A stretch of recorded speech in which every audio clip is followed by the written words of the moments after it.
G'day, it's Jamie, and welcome to Tantanoola Tigers. Today I'm reading an old newspaper report about a possible European wolf shooting at Holsworthy, New South Wales in 1921. So we'll get into it. This was published in Sydney's The Land on Friday, the 23rd of September 1921, titled Strange Wild Animals. Recently, reference has been made in these columns to the reported killing of large wild Indigenous Australian animals said to be unidentified and unknown to science. One was killed at Dargo, Victoria, one in the Lachlan, New South Wales, and a third in the Liverpool Ranges. Although the descriptions vary somewhat, there is some ground for supposing that all three animals were of a somewhat similar character in structure and appearance. It was suggested that the strange creatures were probably the progeny of a mating between domesticated dogs gone wild and dingoes.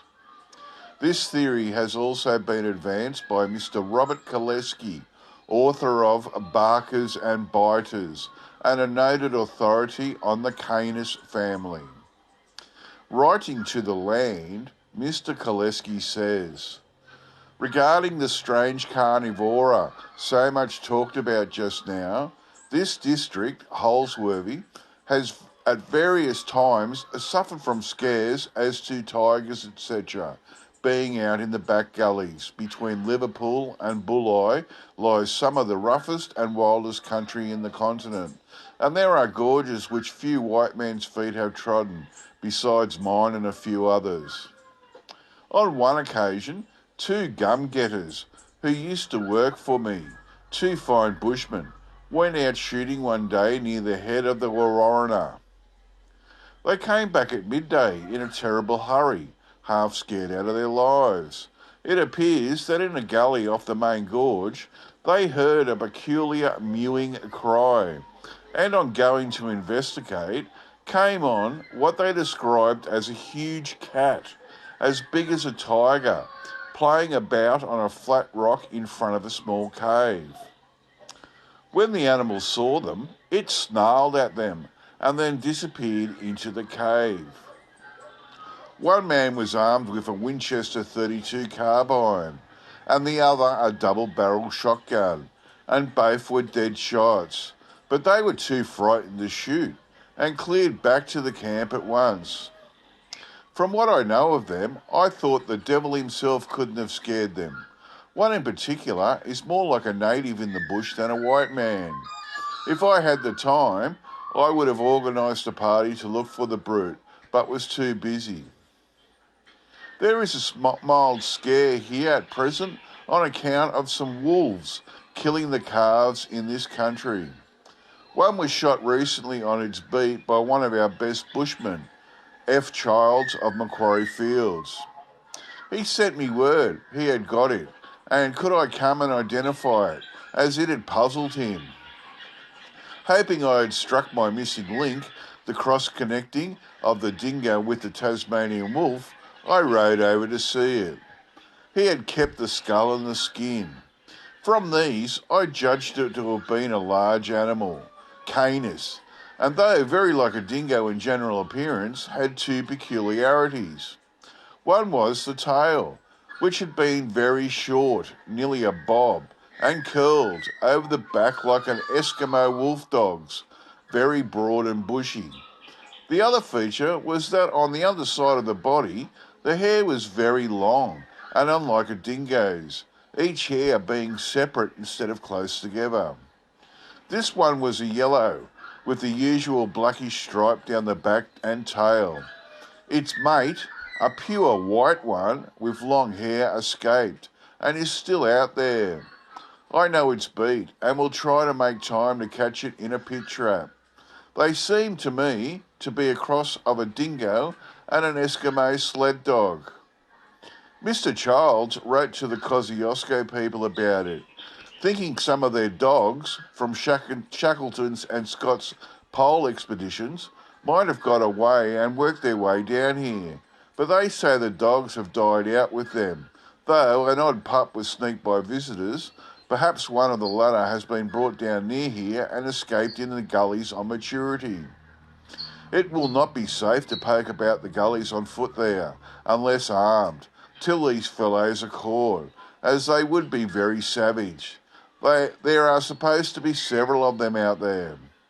Like foxes, they would most likely make back up on the highlands towards Cataract in the summer for the swamp wallabies and parrots, and come down the Georges River for the winter, it being warm there with plenty of rabbits and calves. I am taking the skull of the animal to Mr. Headley, the curator of the museum, to see if he can shed any more light on the subject. The end. Well, that's really interesting, this. I like the first little story that he told about his two mates that were experienced bushmen and gum getters, and they went out shooting one day, and they came back at midday in a terrible hurry, scared, and they said that they heard this peculiar mewing cry in the bush, and they went to investigate, and they saw a huge cat as big as a tiger playing about on a flat rock in front of the cave.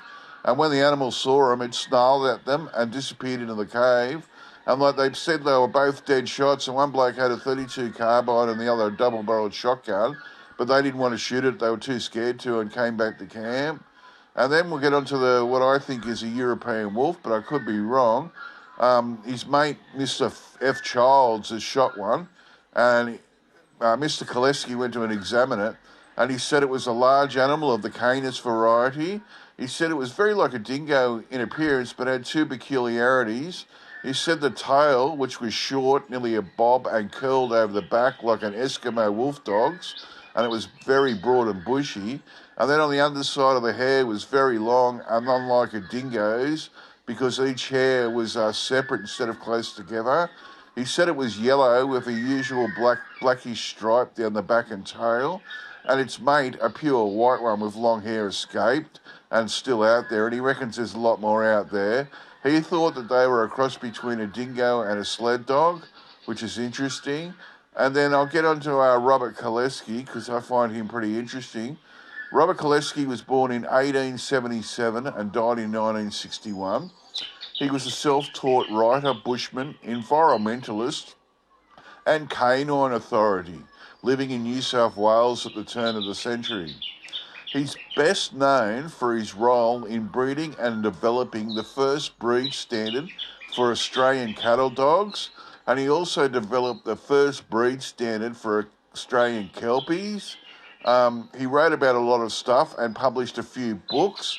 One of them was Barkers and Biters, which is about Australian dogs.